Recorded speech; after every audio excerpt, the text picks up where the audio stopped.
How to get traffic to your websites. Simple but effective traffic generation strategies. Introduction. It's probably the most sought after topic in internet marketing. How to get more traffic to your websites. It doesn't matter whether you're selling your own products, promoting affiliate offers, or looking for AdSense clicks. You're not going to earn a single cent if there's no traffic coming to your site. There's more to the process than just getting traffic, however. You not only want traffic, you want targeted traffic. People who are going to be interested in what you have to offer. In this video, we're going to look at a number of ways, both paid and free, to get more visitors to your website. Some of these methods can generate almost instant traffic, while others will take longer to gain momentum. By diversifying your traffic generation over several methods, you can get fast traffic while gradually ramping it up over a longer period of time. Let's jump right in. Getting the right kind of traffic. Before we look at any specific methods for generating traffic to your website, we should really discuss what kind of traffic you should be targeting, because there is a right and a wrong kind of traffic. The right kind of traffic is visitors who are not only interested in what you have to offer them, they're willing and able to take the action that you want them to take. The wrong kind is simply the opposite, visitors who aren't likely to take your most wanted action. Let's look at a couple of examples. First, let's say you have an affiliate review website. You post reviews and other content on your site with affiliate links for those products. Whenever someone buys one of the offers, you get paid a commission. If you generate a ton of traffic, but not very many of those people are either willing or able to spend money, you're not going to generate much profit from them. A good example would be a market where your visitors are mostly teenagers. While they might be very interested in the subject and willing to buy what you're promoting, a large percentage of them won't be able to buy because they don't have credit cards and their parents may not let them use theirs. A market like that might be better suited for a site that displays AdSense ads, which brings us to our second example. Let's say you have a site that's monetized purely with AdSense. In this case, it doesn't matter so much if your visitors are able to buy, since you get paid when they click an ad, regardless of what they do once they leave your site. If the market has a lot of clickers who don't turn into buyers, the ads aren't going to pay very well, but we'll set that aside for the moment. From a pure conversion point of view, you're going to want visitors who are looking for a solution to their problem, and hopefully the ads displayed on your site offer that solution. Again, you want to target the right people to get the maximum number of clicks on those ads. If you're generating a lot of traffic looking for free solutions or just looking for information, you might not get many clicks. So more traffic isn't necessarily going to be more profitable. Before you start doing any kind of traffic generation, make sure you're targeting the right people for your offer. Otherwise, you're going to be spending a lot of time, money, or both with little or no return for the efforts. Free traffic methods. Free traffic is certainly the more popular of the two choices, the other being paid traffic. Many internet marketers just don't have the capital to start paying for traffic, so free traffic is a better way to go. Some marketers don't really understand the economics of paying for traffic either, which is an entirely different problem. If you can make a profit or just break even on what you pay to get traffic to your website, it's really not costing you anything. It's common for marketers to see the cost side of the equation without considering the profit side, but we'll get into this in a little more detail when we discuss paid traffic sources shortly. When it comes to getting free traffic, there are two types: short-term and long-term traffic. Some methods can generate visitors to your site in a very short time, almost instantly in some cases. Other methods will take longer to gain momentum, but these tend to keep driving traffic to your site for a longer period of time once they get going. Short-term traffic generation. We're going to look at three sources of short-term traffic that can work very well if you implement them properly: forum marketing, guest blogging, and article submissions. Forum marketing. Forum marketing is one of the easiest ways to get short-term traffic, particularly if you're already active in any popular forums in your market. Note, in this video, many of the examples will relate to the internet marketing niche, since most people watching it will be somewhat familiar with it. All the strategies work equally well in other markets, so don't let yourself get caught thinking this only works for internet marketing websites. That's just not true. Most forums will let you add a signature to your profile, which gets added to the end of every post that you make. You can include a link to your website in your signature along with a short call to action to get people to click through to it. If you're active on the forum and provide good value in your posts, people will click on your signature link. particularly if you offer them something of value that's related to the market, like a free report, a webinar recording, or some other type of incentive. The key here is to be an active part of the community and provide value first. If you just sign up for a forum, add your signature link, and start posting randomly with stuff like, "Hey, great post," then don't expect much in the way of traffic. Give value first, and people will respond by checking out what else you have to offer them. Guest blogging. Guest blogging is another great way to siphon traffic from a community of people interested in your market. A blog is a little less interactive than a forum, but it has many similarities. Find some of the most popular blogs in your market and see if they accept guest bloggers. Some sites are upfront about this with a page that explains exactly how to become a guest blogger for them. Other sites don't advertise it, but if you spend a bit of time reading through existing posts, you'll be able to see if the same person writes them all or if the site has used guest posts in the past. Generally, guest posts will have a resource box or author byline that gives more information about the author, as well as a link back to their website. If you see any of these, it's a good indication that the site accepts guest posts. The key to getting your post accepted is to offer a high-quality article that the blog owner would be crazy not to accept. Spend even longer than you usually would researching, outlining, and writing these posts. While it means an extra investment in time, you can get a lot of traffic clicking through to your site if your guest post goes live on a high-traffic blog. And while this click-through traffic will slow down once the post has been live for a while, it can continue indefinitely as that post gains traction in the search engines. Plus, that resource link pointing back to your site will also help you with SEO in the long term, so this is a powerful strategy. Article submissions. Article submissions, or article marketing, can be another powerful traffic strategy that will provide you with both short-term and long-term benefits. Much like guest blogging, the short-term traffic will come from people clicking through on your resource box links to visit your website. By submitting your articles to high-authority websites, you can leverage their power with the search engines to get your articles ranked quickly and generating traffic. This direct traffic can actually continue for the long term if your article gets some traction with Google and the other search engines, but it also helps your own site rank better so it starts generating search engine traffic of its own. Which brings us to the longer-term traffic strategies. We're going to look at 3 longer-term strategies for getting traffic to your websites: SEO, or search engine optimization, social media, and relationship building. Search engine optimization. SEO is probably the most common free traffic strategy. There are dozens of techniques for improving your rankings in the search engines and just as many products that teach you how to implement them. Some of these methods work year after year, while others are more short-lived. You'll also see a lot of methods that would be considered gray hat or black hat, meaning they might go against the terms of service of one or more search engines or even cross legal lines. You'll need to decide for yourself exactly what lines you're willing to cross in the interest of getting traffic to your website, but keep in mind that the stuff that crosses those lines tends to be the techniques that are more short-lived. They may require less work up front, but in the long run you can wind up spending more time or money to maintain your traffic because things keep changing. SEO is a huge topic that goes way beyond the scope of this report, but let's just look at a few of the most important principles. There are 2 main factors to SEO: on-site and off-site optimization.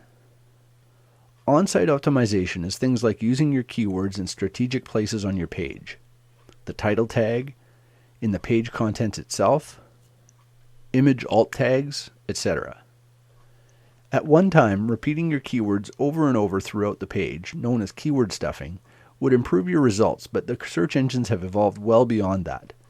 Don't do this. Just use your keywords and other related terms naturally in the content. Off-site optimization really comes down to links pointing to your website. The more links you get from related sites that also have some power of their own with the search engines, the better your site is going to rank, and the more traffic you'll get as a result. This is where the short and long-term strategies start to overlap a bit. If you're using any of the short-term traffic strategies we just discussed to get quick traffic to your sites, they will also help you with SEO in the long term. The links in your forum signatures, guest blog posts, and submitted articles will all help push your site up in the search engine rankings, so while you might get a short-term jump in traffic when they first go live, they will keep working for you for a long time. This is why it's a good idea to keep doing those things even when your site starts to get traction in the search engines. It will continue to drive both instant and longer-term traffic. Social media. Social media sites like Facebook and Twitter are a relatively new way to get traffic, and as a result, they tend to be misunderstood. A lot of marketers use them as a kind of announcement service, posting links to new offers, affiliate promotions, new blog posts, and anything else they want people to visit. But that's all they ever post, and then they think social media doesn't work because nobody ever clicks on their links. The fact is, social media is a longer-term traffic strategy. You need to build relationships with the people that you follow before you can expect them to click on any of the links that you post. For example, think of it in real-world terms. If you went to a party or some kind of meeting, would you just make a sales pitch to everyone you talk to? Or would you have a conversation first so you could get to know one another and what you could offer? Treat social media like you would a real-life meeting. Offer value first and build up some trust with your followers before you start hitting them with a bunch of offers. Relationship building. Building relationships isn't really a traffic generation method in and of itself, but it applies to virtually every other strategy to some degree. If you build relationships with the visitors to your website or to the other places that you post your content, you're going to be a lot more successful in the long run. When you have strong relationships with your visitors, they're a lot more likely to return, and return traffic is one of the keys to a really successful website. Look at it this way. If you get 100 visitors per day and you have no way of getting them to come back to your site after they click an ad or an affiliate link, you have to find 100 new visitors every day to maintain your results. But if you get 100 visitors every day and get 10 of them into your relationship funnel so they return to the site, you've increased your future traffic without having to find new visitors. It's oversimplified, but let's assume that they come back the next day. Now you've got 110 visitors, of which 10 will again become return traffic. Every day that goes by, you're getting more traffic while you're still only having to generate 100 new visitors. Over time, your traffic will continue to grow even if you don't do any more work to find new people than you already are. One of the best ways to build these relationships and generate return visitors is with our next traffic strategy, list building. Generating traffic through an email list. One of the biggest advantages of building an email list is that it lets you control your own traffic. If you have a list of people interested in your market, it doesn't matter if Google, Facebook, and every other traffic source shuts off tomorrow. You can still generate traffic just by sending out an email to your list. And if you have a brand new page or website that you want to direct traffic to, you can do that as well. You could set up a website in the next half hour, send an email to your list, and see traffic to your site within a few minutes. Even when you're paying for traffic, it's pretty tough to get visitors within minutes of finishing a new site. List building as a traffic strategy is a bit of a catch-22, however. You won't be able to generate that on-demand traffic until you've built a list, and to build a list you need to get some traffic from other sources first. That's why it's important to use all the strategies we're discussing, but get those visitors to subscribe to your email list so you can contact them over and over again in the future. Paid traffic methods. A lot of internet marketers are intimidated by paid traffic. They might have been burned in the past, or they might be afraid of losing a lot of money. This is definitely a concern, so you need to approach paid traffic with a certain amount of caution. But the fact is, if you do it right, paid traffic doesn't have to cost you a lot of money to test, and once you figure out how to make it profitable, or just breaking even, it isn't actually costing you anything. You put X dollars in and you get Y dollars in return. There are lots of different paid traffic sources, so we can't discuss them all in this report, but let's look at a few of the most popular and effective. Pay-per-click or PPC. Pay-per-click or PPC advertising includes sources like Google AdWords and Microsoft Ad Center. You pay a certain amount for every person who clicks on your ad and visits your website. That amount can range from a few cents to several dollars, depending on the market and the keywords that you're targeting. If you're not careful, PPC advertising can chew through a lot of money in a pretty short time, so it's important that you approach it correctly.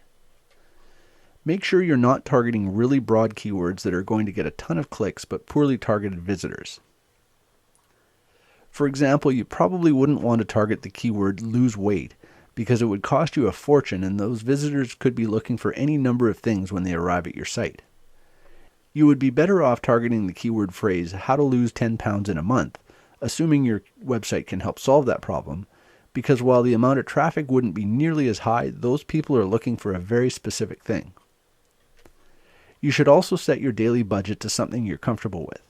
That way, if your ads just don't convert for some reason, there's a limit to how much you can lose. Once you find a keyword ad combination that's profitable, you can start to expand on it. Being successful with PPC advertising requires a lot of testing and tracking. Banner ads. People have been saying banner ads are dead for over 10 years, but the fact is they still work if you use them properly. If you just blast a bunch of banners with punch the monkey kind of stuff to as many websites as possible, chances are it's not going to be very profitable. But if you pick the sites where you want to advertise based on how relevant they are to your target market and design your banners effectively, they can still produce a lot of traffic for relatively little cost. Like PPC advertising, start small and track your results. Once you find a banner or a website that's working for you, start to expand those successful campaigns to other places. Paid e-zine ads. Paid e-zine ads are another old-school traffic generation strategy that can still work very well. Basically, you're paying for an ad to another marketer's email list. This could be a small ad placed in a longer newsletter, or it could be a solo ad that is nothing but your offer. This is a great way to leverage someone else's list to get traffic to your own site, and hopefully onto your own email list in the process. The key here is to target your offer to the audience. Make sure you subscribe to that marketer's list yourself and read several of their emails to see what kind of tone they use and what sort of offers they promote. You want to tailor your ad to appeal to the people who receive that person's emails, so make sure you offer something of value and that what you're offering is going to be appealing to the people who get the email. Facebook. Facebook is a fairly new source of paid traffic and is constantly changing as more and more people start to use it. But with hundreds of millions of users and the ability to target very specific interests and demographics, you should definitely include it in your paid traffic strategy. The key to using Facebook effectively is to remember that most people aren't there to be sold to, they're there to be social. Most Facebook users aren't doing business there, even though it might seem that way to us internet marketers. So if you hit them with a high-pressure pitch, whether it's paid or not, it's probably not going to go over so well. Once again, it comes down to building relationships with people first so they know and trust you. Once you establish that trust, you can start to ease them over to your websites and other offers. Conclusion. Hopefully this report has given you a bit better idea of some of the ways that you can generate traffic to your website, but also what you should be doing with that traffic once it gets there. New traffic sources constantly come and go, but most of the strategies we've discussed here have stood the test of time. While it never hurts to test new strategies and add them to the mix of what you're doing, don't let yourself get caught up in the latest shiny object that promises unlimited traffic with little or no work. Those kind of promises are generally too good to be true, and even if they do work as advertised, it's usually going to be short-lived. Once all the people looking for a magic button start abusing the technique, it won't take long for it to stop working.